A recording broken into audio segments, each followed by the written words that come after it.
Thank you for calling Diddy Enterprises. For sex trafficking, please press 1. For bullying and abuse, press 2. For violence and retribution, press 3.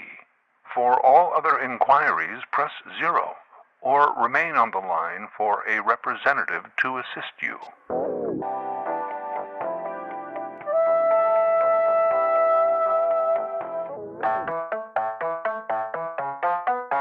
I'm Larry Fedoruk. And this is Later That Same Life. On each episode of my weekly podcast, a different topic, discussion, or story from our lives. Season 17, Chapter 2. Diddy. Sean Combs, a.k.a. Puff Daddy, P. Diddy, or Diddy, 55-year-old rap star, music mogul, billionaire business entrepreneur, is currently on trial facing federal racketeering charges in the U.S., as well as sex trafficking and transportation for the purpose of prostitution. If convicted, he could be sentenced to life in prison. During court proceedings, he has been held in jail since his arrest last September because he is considered a flight risk. He has pled not guilty. If I had been part of the larger jury pool, I think I would have been weeded out early in the jury selection. Mr. Fedoruk, do you feel you can be impartial in this case? Oh, of course I can, even though he is obviously guilty. Do you have any preconceived notions about the defendant? Other than he's obviously guilty, no. Were you aware of the defendant before news of these charges? No, not really, just that he was, a rap star and a sex trafficker. Yeah, I wouldn't have been on that jury. But somehow they found a jury who can be impartial, or more likely, convincingly lied about their ability to be impartial. Everybody deserves a fair trial. That's the way the justice system should work. The fact that billionaires get a slightly fairer trial is definitely a flaw in the system. The fascinating thing to me about this case is what it says about our attitudes, our standards, morals, even our aspirations. The Diddy trial is not just about one despicable human being. It's about this bigger picture. Here's the first thing. Have you noticed the Diddy trial is similar in a situation to, say, Jeffrey Epstein or Harvey Weinstein, in that within the inner circles of these contemptible rich people, their actions and habits were already generally well known. It was an open secret. You hear that all the time, right? Yeah, the behavior was an open secret, and yet it was allowed to continue. Isn't that maddening? Yeah, there's circumstances, and I'll get to that. The Diddy situation is perhaps a closer parallel to Epstein. I'm just saying that horrible sexually deviant behavior, if not confronted by those who are well aware, is tantamount to sanctioning it. Who confronted Harvey Weinstein after all those unwanted sexual advances? Well, I guess many of the women did. The only other person that I heard directly confronted him was Brad Pitt back in 1995. He was dating Gwyneth Paltrow at the time and told Weinstein to his face, "If you ever make her feel uncomfortable again, I'll kill you." I know there's a sense of it takes a knight in shining armor to save a shivering, defenseless, incapable damsel. But, hey, good on Brad. At least he was an ally. I will venture to say that I'll bet a lot of the women abused by Weinstein never ever told a boyfriend or a girlfriend or any confidant. It was too embarrassing and maybe even too risky. Not worth the hassle. Hey, I may never work in this town again.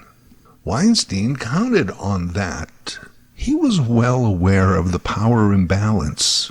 He used his position to leverage sexual favors.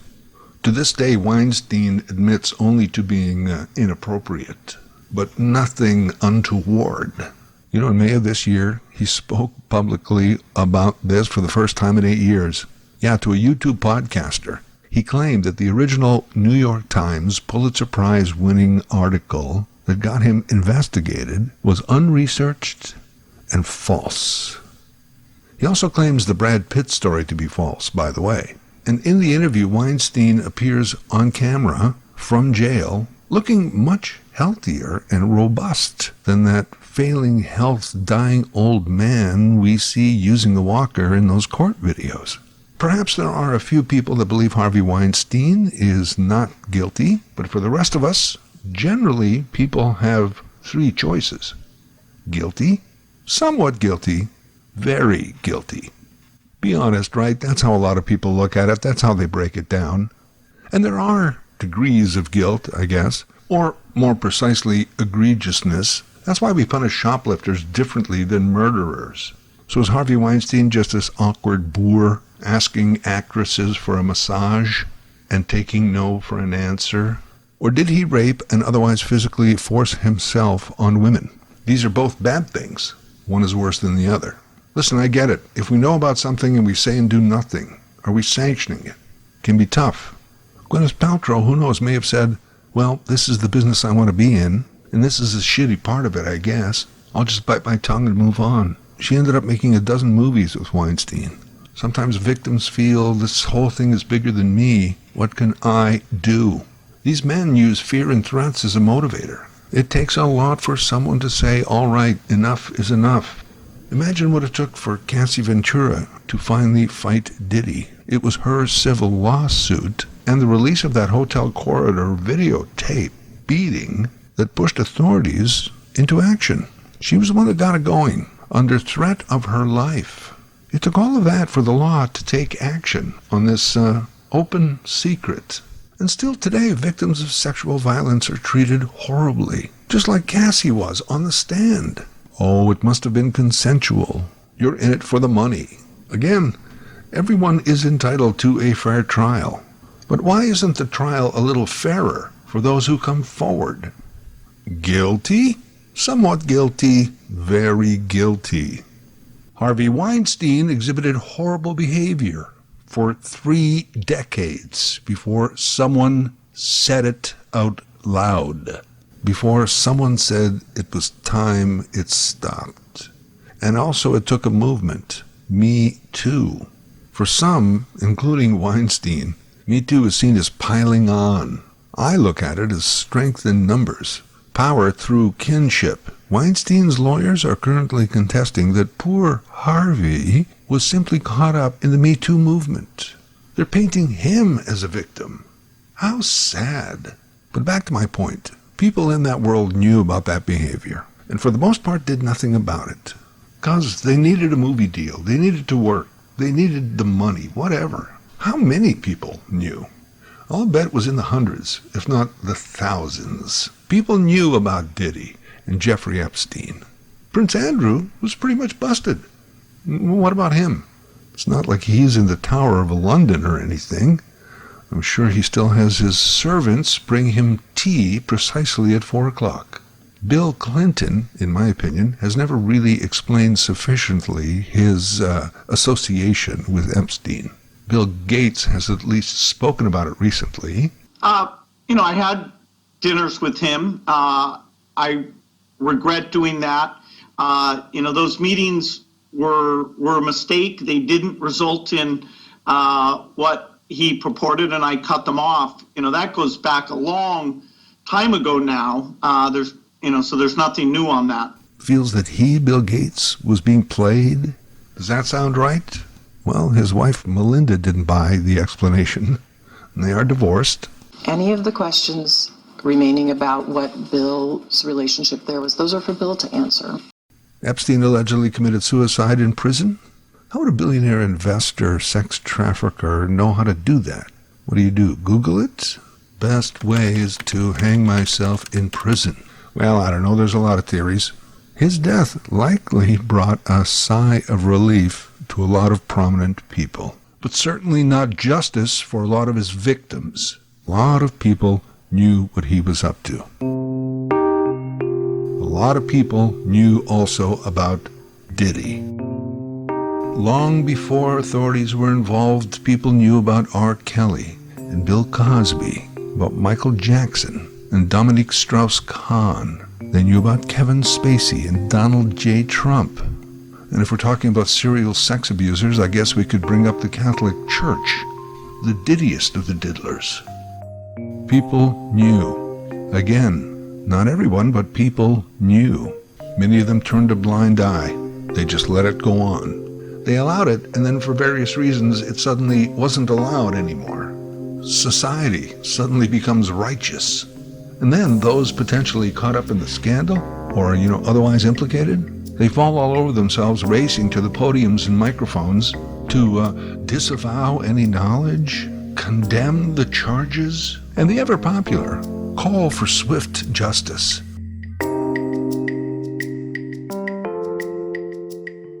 That's the next question.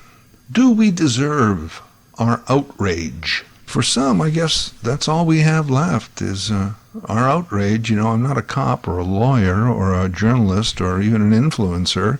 So when I find out about Diddy, what can I do?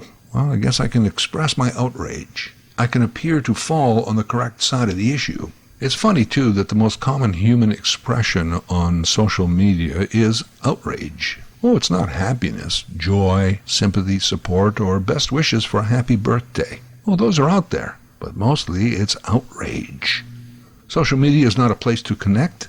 It's a place for outrage. And how many people still believe that someone else is interested in your outrage, or that maybe a collective outrage can make a difference?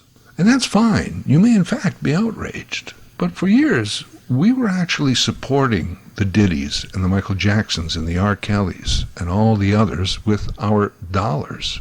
We bought the tickets and the albums and went to the movies. We funded their bizarre and illegal lifestyle.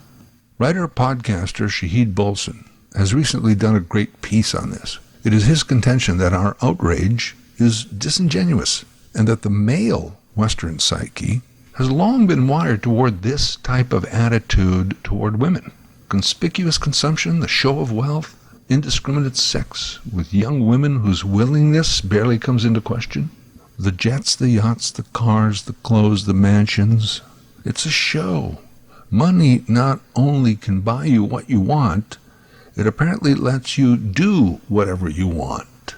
And this is promoted and sold by the movies and the music and the videos and so forth.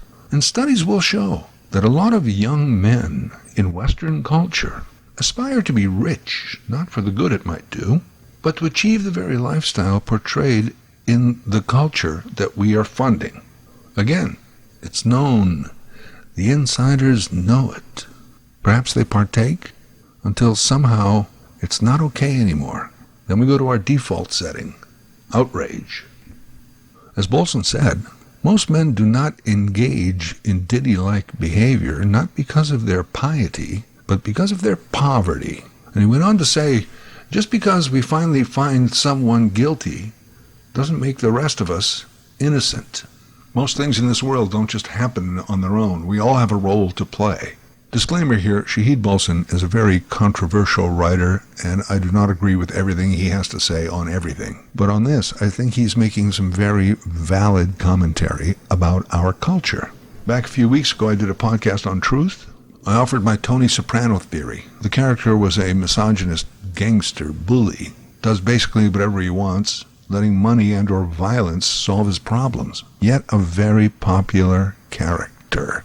Due to envy. The Western male psyche secretly wishes they could live like Tony Soprano. Further evidence. Take the lowest level of human being we could find. The scum that scum would scrape off the bottom of their shoes and make him president of the United States. Civilly convicted of sexual abuse. Admits to grabbing women by their private parts because he's rich and famous so he can do it. Yet he is excused and defended and even supported by his followers. How long before that is just not okay anymore? Incidentally, they asked Trump if he would ever pardon Diddy. I don't know. I would certainly look at the facts. If I think somebody was mistreated, whether they like me or don't like me, it wouldn't have any impact on me. Mr. President. Well, he didn't say no. Oh, and if you're thinking, oh, America, yeah, they've got a problem. Canada? Peter Nygaard, fashion mogul, sentenced after decades of sexual abuse. And there are other jurisdictions lined up to get a crack at him. Who else? Well, possibly auto parts billionaire Frank Stronach, rock band Headley lead singer Jacob Hogard. Hey, there's 5 former elite junior hockey players currently on trial in London, Ontario. And their, mass rape, gangbang, sex party is a rite of passage in their league. How many other hockey players do you think there are currently sweating this out, hoping that whatever they did never comes to light? I'll bet there's more than a few. As a matter of fact, check your sports book for those odds.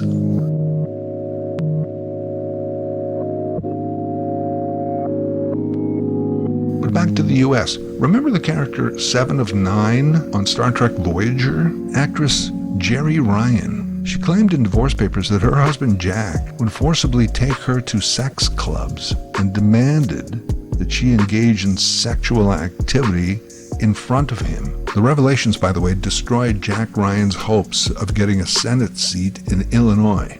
In 2004, he was defeated in that race by Barack Obama. Do you remember Giselle Perot? A very recent case, very public trial in France. For years, her husband kept her drugged and captive and farmed her out for sex.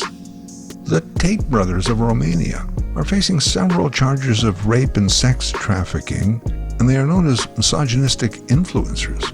They're very public about their attitudes, even proud of them. They're also US and UK passport holders and being investigated in those two countries. Remember Italian Prime Minister Silvio Berlusconi? He would brag about his bunga bunga parties, basically orgies for the rich, famous, influential, pasty old white men. You see, the list is long, and every time one of these ditties gets busted, I always wonder who the next one will be. Just because they got one, you always know there's many more of them out there. Many more who use their money and wealth for debauchery. You bust one of them and the other 30 just lay low for a while until this thing blows over.